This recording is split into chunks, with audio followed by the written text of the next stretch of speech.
Assalamualaikum warahmatullahi wabarakatuh. Perkenalkan, nama saya Muhammad Zalam Pramana dari kelas C, Prodi Teknik Informatika. Hari ini saya akan mereview skripsi yang berjudul Implementasi Face Recognition dengan OpenCV dan Smart CCTV untuk keamanan berangkas berbasis IoT. Dengan nama penulis Fikriansyah Martunus yang dibuat tahun 2020. Step penulisan skripsi di sini ini sesuai dengan penulisan UIN Syarif Hidayatullah Jakarta Prodi Teknik Informatika. Skripsi yang dibuat pada tahun 2015 ini yang penulisan skripsi ini dibagi dalam 3 bagian, yaitu awal, tengah, dan akhir. Untuk bagian awal terdapat halaman pernyataan originalitas yang berisi ini bahwa halaman pernyataan originalitas ini berisi pernyataan bahwa skripsi ini adalah karyanya penulis sendiri, dan menurut saya penulis sudah ditulis dengan benar sesuai kaidah-kaidah yang ditentukan. Dan juga halaman pengesahan. Halaman pengesahan ini berfungsi penjamin keabsahan karya ilmiah oleh institusi penulis. Menurut saya ini penulis juga sudah memenuhi ketentuan yang berlaku. Untuk kata pengantar, pada bagian ini penulis mencantumkan kata pengantar yang berisi penulis berterima kasih kepada berbagai pihak yang sudah membantu penulis menyelesaikan skripsi tersebut. Dan menurut saya penulis sudah menuliskan kata pengantar yang sesuai format yang ditentukan. Yang selanjutnya halaman pernyataan persetujuan publikasi.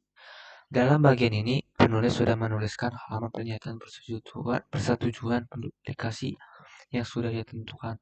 Untuk bagian abstrak ini, penulis menyuguhkan dua bahasa, yaitu bahasa Indonesia dan bahasa Inggris. Di bagian ini, penulis sudah memaparkan bagian permasalahan yang ditujukan pada skripsi ini, seperti penulis menyinggungkan bahwa banyaknya perusakan atau pembobolan terhadap berangkas. Jadi untuk menyelesaikan masalah tersebut dibuatlah sistem face recognition untuk keamanan yang lebih kuat.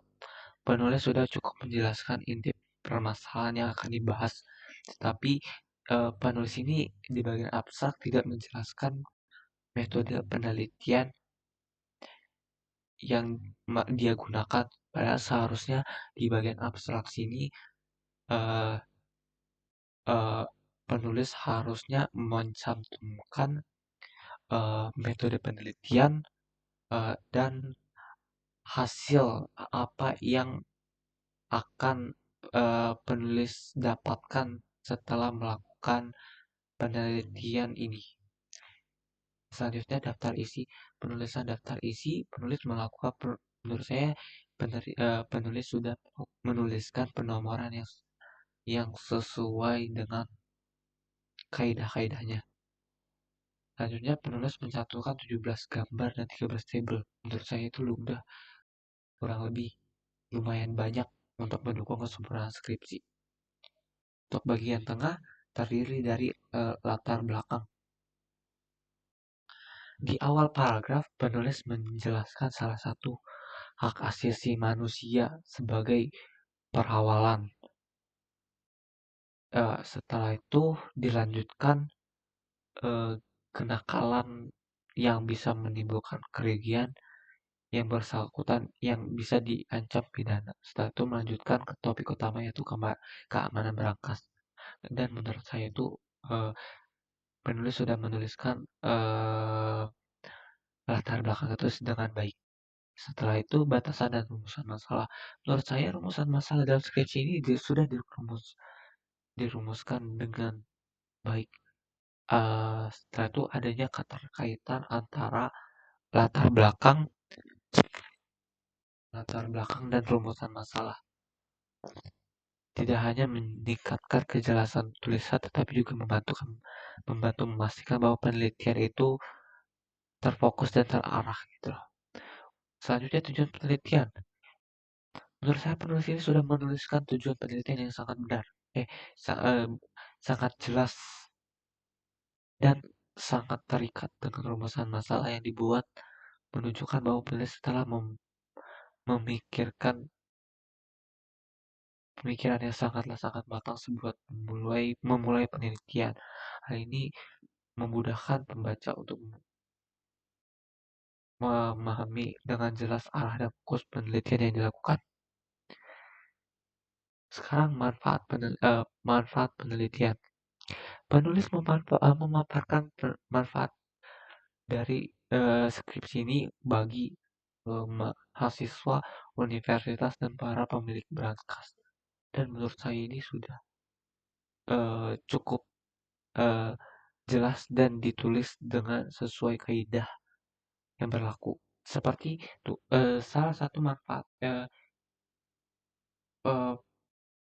penulis memaparkan manfaat-manfaat bagi mahasiswa universitas dan para pemilik berangkat. Contohnya itu untuk bagi mahasiswa dapat mengimplementasikan apa yang sudah dipelajari dari kampus.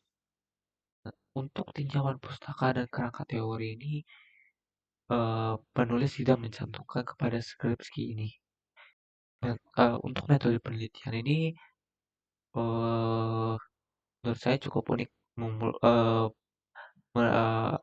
Penulis eh, menambahkan atau memaparkan dua metode penelitian, yaitu metode pengumpulan data dan metode pengembangan, yang menurut saya ini penulis sudah menuliskan sesuai dengan ketentuan yang berlaku. Untuk sistematika penulisan ada beberapa bagian yang tidak tercantum, yaitu tinjauan pustaka dan kerangka teori. Nah, pada sebelumnya saya singgung. Untuk selanjutnya bagi pembahasan dan penutup, menurut saya ini penulis juga sudah menuliskan eh, secara baik dan memenuhi syarat. Bagian akhir daftar referensi, yaitu bacaan yang menjadi referensi dalam pembuatan skripsi. Menurut saya ini juga sudah cukup, uh, dan menurut saya ini juga penulis sudah mencantumkan cukup banyak referensi. Untuk laporan ini merupakan data pelengkap yang mencakup gambar, grafik, tabel, dan lain-lain.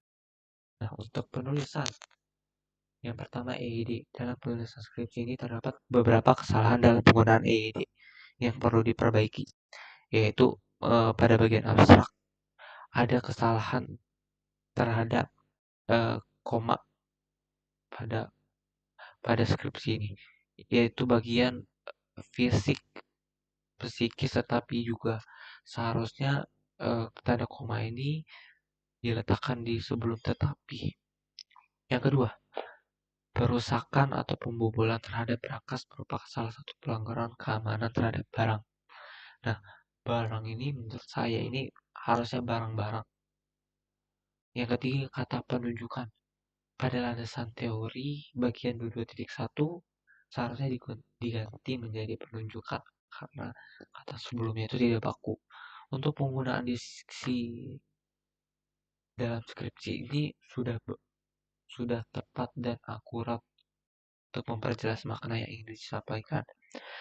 Kata serapan, menurut Kamus Besar Bahasa Indonesia atau KBBI, kata serapan adalah kata yang diserap dari bahasa asing menjadi bahasa Indonesia yang dengan didasarkan pada kaidah bahasa. Contohnya itu internasional, putar, broadcast, yang berasal dari bahasa Belanda menjadi berangkas. Ya saja transliterasi. Kalau menurut saya ini untuk transliterasi penulis tidak ditemukan kesalahan, tidak ditemukan yang salah pada skripsi ini. Untuk tata letak penomoran, Menurut pedoman penulisan skripsi program studi Teknik Informatika Fakultas Sains Teknologi Universitas Syarif Hidayatullah Jakarta. Sistem penomoran itu untuk angka Romawi kecil digunakan untuk bagian awal skripsi dan terletak 2,5 cm dari tepi bawah kertas. Untuk halaman judul penomorannya tidak ditulis tetapi tetap diperhitungkan. Untuk angka Latin eh, diletakkan di bagian sudut kanan atas dari tepi atas kertas dan 3 cm dari tepi kanan kertas. Khususnya untuk halaman pertama setiap bab penomoran diletakkan di tengah. Menurut saya ini juga sudah tepat sih menurut saya. Untuk grafik, tabel dan gambar, eh, penulis untuk grafik dan gambar ini penulis juga sudah tepat, tidak ditemukan kesalahan dan penulis sudah menuliskan sesuai ketentuan yang berlaku. Antar bab dan subbab, menurut saya ini sesuai dengan ketentuan di atas seperti nomor bab pada bab yang ditulis pada angka Romawi besar seperti bab 1, bab 2 dan bab 3 ini ditulis dengan Romawi. Di situ penomoran subbab sub-subbab yang digunakan kombinasi angka dan huruf Latin dan lain-lainnya. Untuk metode dan teori, setelah saya review secara lengkap, untuk bagian metode ini penulis membagi dua metode, yaitu pengumpulan data dan metode pengembangan. Untuk metode pengembangan ini yang dimaksud pengembangan ini metode pengembangan sistem yang menganalisis sistem desain dan mencoba mengimplementasikan teknologi facial recognition pada smart CCTV keamanan untuk memungkinkan perkembangan lebih lanjut terhadap sistem ini. Menurut saya penulis memilih metode yang tepat dan bijaksana karena sesuai dengan masalah yang diuraikan di bagian rumusan masalah. Untuk bagian teori ini, menurut saya penulis sudah memaparkan dan menyajikan istilah-istilah yang mungkin terdengar asing bagi para pembaca seperti contohnya face recognition. Tidak semua tahu face recognition ini apa dan bagaimana. Jadi menurut saya uh, sudah tepat. Yang selanjutnya kutipan dan daftar pustaka. Sesuai dengan panduan pembuatan skripsi dan yang diterbitkan pada tahun 2015, harus mengikuti cara penulisan dari Badan Standarisasi Nasional Indonesia tahun 2005. Dan setelah saya review tata penulisan daftar pustaka ini yang tercantum pada skripsi ini, saya tidak menemukan sama sekali kesalahan penulisan daftar pustaka. Nah, sekian dari review saya. Selebihnya mohon maaf. Wassalamualaikum warahmatullahi wabarakatuh.